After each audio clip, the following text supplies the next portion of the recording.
어머니를 상징했던 그 빨간 옷처럼 영화 마지막에 엘리자베스의 옷도 빨갛게 물듭니다. 이렇게 연출적으로 빛이 사람들 사이의 연결을 강조하기 위해 사용된 점이 재밌었습니다.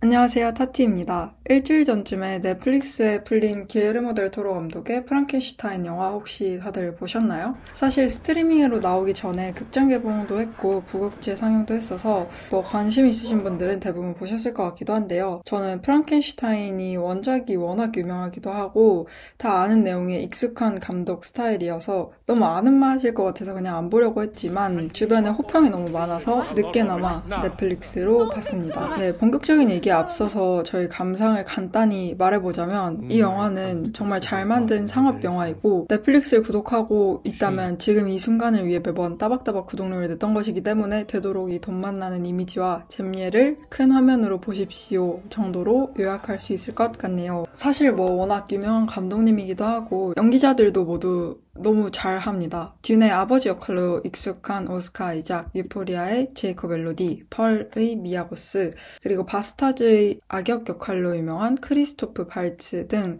유명하고 실력 있는 배우들이 대거 나옵니다. 그래서 다 그냥 잘해요. 근데 이 캐릭터들 사이에서 제일 눈길이 가는 것은 미아 고스가 연기한 엘리자베스 캐릭터입니다. 주인공 빅터가 반하는 사람이자 동생의 약혼녀 역할로 나옵니다. 근데 흥미로운 사실 하나는 이 영화에서 미아 고스가 1인 2역으로 등장한다는 사실입니다. 빅터의 엄마도 미아 고스가 연기한다고 듣고 눈썹만으로도 이미지 차이가 크게 나는구나, 역시 배우구나 싶어서 신기했습니다. 저는 영화를 볼 때는 전혀 눈치채지 못했거든요. 엘리자베스건 빅터의 엄마건 미아 고스 캐릭터의 특징은 아름다운 의상입니다. 그 의상이 너무 아름다운 나머지 왜 굳이 이렇게 아름다운 옷을 입혔을까라는 궁금증이 절로 들더라고요. 그리고 왜 굳이 두 캐릭터를 이 한 배우가 맡게 했을까에 대한 것도 말이죠. 이 이야기는 차차 캐릭터 이야기를 할 때 같이 다뤄보도록 하겠습니다. 오늘은 이 영화의 줄거리를 소개한다는 느낌보다는 영화의 구성, 캐릭터, 그리고 연출적인 부분들에 대한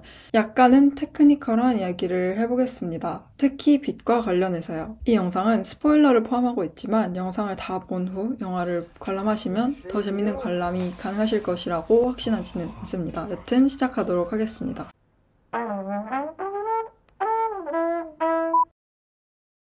이 영화를 보면 액자식 구성으로 되어 있습니다. 처음 영화가 시작할 때 큰 배가 등장하죠. 그리고 선장, 그의 뒤로 해가 딱 뜨고 있죠. 이 배는 덴마크 왕실의 명을 받아 북극을 탐험하는 임무 중에 배가 빙하 사이에 껴서 움직이지 못하는 상황에 처해 있습니다. 춥고 고단한 탐험길에 1등 항해사가 총대를 메고 선장에게 이 배가 얼음에서 빠지면 다시 고향으로 돌아가자고 설득합니다. 그리고 선장은 북극 갈 거야를 시전하며 이들을 무시하죠. 그때 배 근처에서 큰 폭발음이 들리고 선원들이 그곳에 가보니 한 사람이 쓰러져 있었죠. 바로 빅터 프랑켄슈타인 박사, 우리들의 주인공이었죠. 마땅히 그를 구조해서 배에 누인 선장. 하지만 빅터를 쫓는 크리처가 하나 있었으니 또 다른 주인공, 이름 없는 괴물이었죠. 우리가 흔히 이 괴물 자체를 프랑켄슈타인이라고 하잖아요. 근데 사실 프랑켄슈타인은 이 크리처를 만든 사람의 이름입니다. 하지만 편의상 이 영상에서는 이 존재를 프랑켄이라고 부르겠습니다. 프랑켄은 빅터를 내놓으라며 배를 흔들어 버립니다. 선장은 이게 무슨 일이오? 라고 빅터에게 묻고 빅터는 지금부터 나의 이야기를 들려주겠네 하면서 이제 동화 모드로 들어갑니다. 이렇게 시작되는 1장 빅터의 이야기, 그 다음에는 프랑켄이 쳐들어와서 이제부터 내가 이야기하겠네 하고 2장 프랑켄의 이야기, 그리고 마지막에 이 이야기를 다 들은 선장의 행동, 이렇게 액자식 구성으로 되어 있는 영화입니다. 이 구성은 원작의 이야기를 따른 것으로 보이는데요. 영화적으로 봤을 때 우리가 동화적이다 라는 느낌을 받게 만드는 요소인 것 같기도 합니다. 직접적으로 캐릭터가 자신의 이야기를 하는 구조이기 때문이죠. 하지만 저의 지극히 개인적인 의견으로는 이 영화에서 선장이라는 존재가 꼭 필요한 장치였나? 라는 의문이 들기도 하더라고요. 그도 그럴 게 이런 구조를 통해 보여줄 수 있는 효과는 이 이야기 전에 선장은 이런 행동을 했어 하지만 그 이후에 선장은 이렇게 바뀌었어. 이렇게 변화를 보여줄 수 있는 어떤 교훈의 구조잖아요. 구체적으로 빅터와 프랑켄의 이야기를 듣기 전에 선장은 자신의 목표인 북극에 집착하며 선원들의 요청을 무시했죠. 이 이야기를 다 들은 후 선장은 선원들의 바람대로 고향으로 가기로 결정합니다. 아마 선장은 스스로의 모습에서 죽은 사람을 살리겠다는 욕심에 사로잡혀서 프랑켄이라는 괴물을 만든 후 이를 책임지지도 못하는 빅터의 모습을 봐서 이런 선택을 한 것 아닐까 싶기도 한데요. 제가 느끼기에는 빅터와 프랑켄의 이야기는 개인의 독단과 어떤 오만의 결과가 참혹한 것이다 라는 경고성 동화라기보다는 오히려 그 모든 과정을 거쳐 스스로의 삶을 받아들일 수 있게 되는 마음이 부서진 채로 살아갈 수밖에 없는 사람들의 이야기라고 느껴졌기 때문이죠. 그래서 제가 느끼는 빅터와 프랑켄의 이야기의 결론과 실제로 이 영화 속의 선장이 이들의 이야기에서 느끼는 결론이 다르다고 저는 받아들여서 이 구조가 저에게는 약간 의문이기는 했습니다. 영화의 구성에서 벗어나 캐릭터에 대한 이야기로 넘어가 보죠. 영화 속에서 연출적으로 재밌다고 느낀 지점은 빅터가 과학자나 의사가 아닌 예술가처럼 표현되었다는 점인데요. 이 부분은 감독님이 이동진 평론가님과 진행한 인터뷰에서도 언급이 됩니다. 제가 특히 이 지점을 봤던 장면은 처음 빅터가 학교에서 발표를 했던 장면, 그리고 크리처를 만들던 장면입니다. 학교 장면에서 빅터는 마치 무대에서 퍼포먼스를 하듯 사람들의 반응을 의식하고 쇼를 선보이죠. 스포트라이트 아래에서 사람들에게 둘러싸여서요. 실제로 공연을 한다며 지적을 받기도 하죠.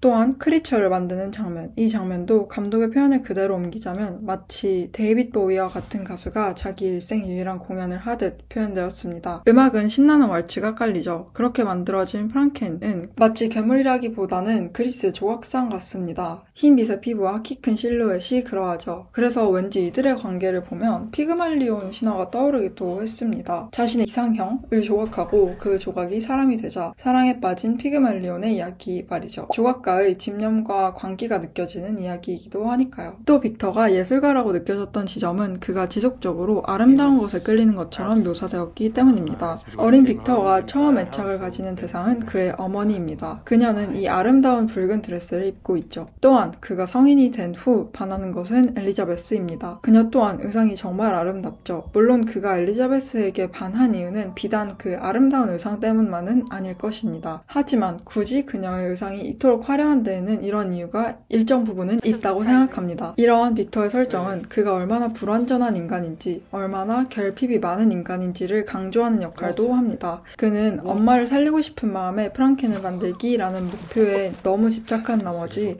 죽음을 극복한 생명체를 만든 그 이후에 대해서는 전혀 고려하지 못합니다. 마치 모든 것이 서툰 아빠처럼 아이를 이해하지 못하고 제대로 바라보지도 않고 심지어 질투합니다. 그리고 계속 잘못된 선택을 한 후에 후회를 하죠. 그가 이성적인 과학자로서 묘사되었다면 이렇게까지 흔들리는 인간상에 대한 강조는 약했을 것 같습니다. 그래서 이런 캐릭터의 연출적인 방향은 저는 너무 좋았던 것 같습니다. 빅터 이야기를 너무 오래 했네요. 이제 프랑켄의 캐릭터도 살펴보죠. 프랑켄이 처음 생명을 얻었을 때 그는 마치 세상에 막 나온 아이처럼 행동합니다. 모든 것이 새로운 그에게 빅터는 이라고 하죠. 태양의 선 혹은 아들이라는 뜻의 선, 중의적인 의미로 말이죠. 그리고 빅터는 프랑켄에게 두 번째로 자신의 이름을 알려줍니다. 이후 물, 수갑, 열쇠, 그리고 거울을 알려주죠. 이 순서가 재밌습니다. 나의 아들이라는 관계, 그리고 아들에게 생명을 준 빅터, 이 두 개가 프랑켄에게는 가장 큰 정체성입니다. 아이에게 세상의 전부는 부모죠. 그리고 수갑과 열쇠, 빅터는 프랑켄을 만든 뒤 얼마 안 되어 그의 힘을 무서워하며 수갑으로 그를 묶습니다. 그리고 열쇠라는 말을 가르쳐 주었을지언정 그에게 열쇠를 주지는 않죠. 그 이후에서야 프랑켄은 누더기에 자기 자신을 거울을 통해 봅니다. 프랑켄에게 스스로의 모습, 자아는 그렇게 가장 마지막에 위치하게 됩니다. 이런 프랑켄을 같은 생명체로서 대해주는 사람이 한 명 있었으니 바로 엘리자베스였습니다. 엘리자베스가 프랑켄에 대해 가지는 마음은 아마 순수한 호기심 정도였으리라 생각합니다. 하지만 빅터는 그 마땅한 호의조차 의심하죠. 그래서 프랑켄이 엘리자베스의 이름을 외웠다는 그 사실에 격분하며 그는 프랑켄을 죽이기로 합니다. 빅터는 크리처를 만드는 게 일생의 목적이었으면서 여자 한 명 때문에 그걸 죽임? 이라는 의문이 언뜻 들었으나 엘리자베스는 빅터에게 단순히 호감을 가진 여자가 아닙니다.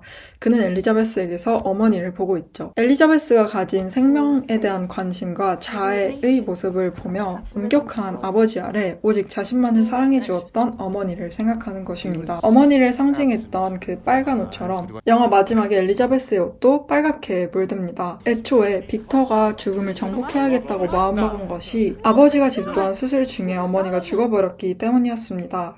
그래서 아들이 어머니를 살리려고 했던 것이었죠. 프랑켄은 일종의 실험쥐 같은 프로토타입이었습니다. 그런데 그의 앞에 어머니와 같은 또 한 명의 사람이 등장했으니 그의 목표가 죽음을 정복하는 것에서 저 사람과 이어지는 것으로 바뀌는 것은 당연합니다. 빅터는 불완전하고 변덕스러운 우리와 같은 인간이니까요.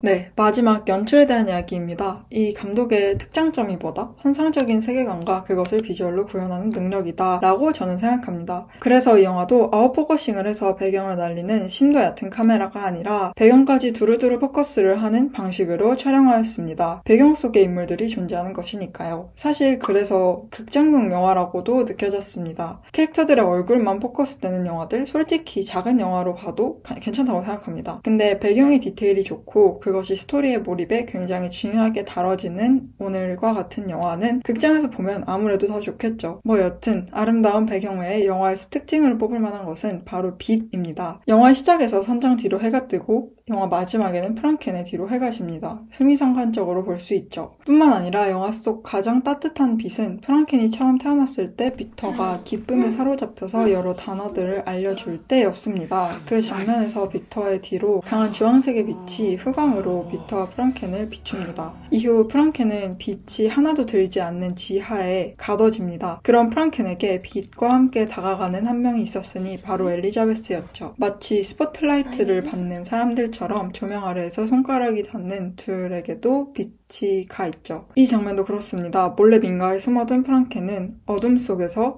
그 나무들 사이로 한 가족의 화목한 모습을 훔쳐봅니다. 근데 그 중에서도 할아버지와 아이의 모습이 눈에 들어오죠. 그 장면에서 공교롭게도 옆에 있는 누군가가 커튼을 치며 집 안으로 빛이 스며듭니다. 이렇게 연출적으로 빛이 사람들 사이의 연결을 강조하기 위해 사용된 점이 재밌었습니다. 혹시 다시 영화를 보시게 된다면 그리고 아직 안 보신 분들이 계시다면 영화 속에서 빛이 어떤 식으로 연출되는지를 찾아보시면 재밌으리라고 생각합니다.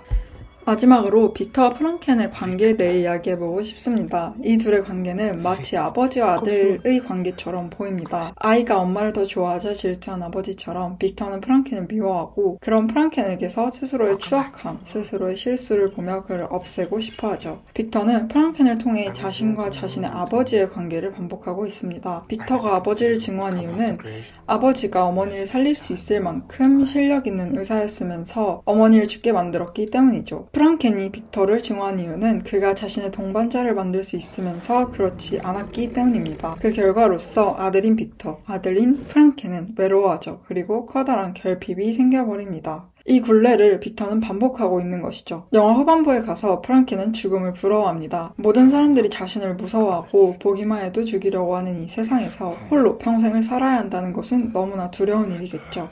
그리고 빅터는 이렇게 말합니다. What recourse do you have but to live? 네, 이 대사 너무 좋지 않나요? 이 대사와 더불어 마지막 이 바이런 시는 영화 속에서 가장 무게 있는 글처럼 느껴졌습니다. 결국 혼자 남겨진 프랑켄. 그는 지는 해를 정면으로 바라보며 자신의 운명과 화해하면서 그렇게 영화가 끝이 납니다. 프랑켄슈타인 영화에 대한 이야기 오늘 해보았는데요. 다른 유튜버분들이 빠르게 영화를 보고 빠르게 영상으로 다룬 것에 비해 또 늦게 영화를 다루는 만큼 좀 더 자세한 이야기를 해야겠다고 생각해서 말이 많아진 것 같습니다. 사실 그동안은 제가 학교와 병행하면서 영상을 자주 올리고 싶어도 시간이 없어서 업로드가 좀 느렸는데 이제는 바빠도 일주일에 한 번 정도로 자주 영상을 업로드해야겠다고 최근 다짐하고 있습니다. 그래서 앞으로 좀 더 자주 찾아뵐 테니 잘 부탁드리겠습니다. 네, 그리고 오늘처럼 최근 개봉작에 대한 이야기뿐 아니라 제가 원래 좋아하는 B급 아방가르드 영화들도 많이 들고 올 테니 좋아하는 영화, 분석을 원하시는 영화가 있다면 언제든지 댓글 달아주세요. 오늘도 영상 시청해주셔서 감사하고 여러분 여러분들은 이 영화 프랑켄슈타인 어떻게 보셨는지도 궁금합니다. 댓글 달아주시면 재밌게 읽도록 하겠습니다. 감사합니다.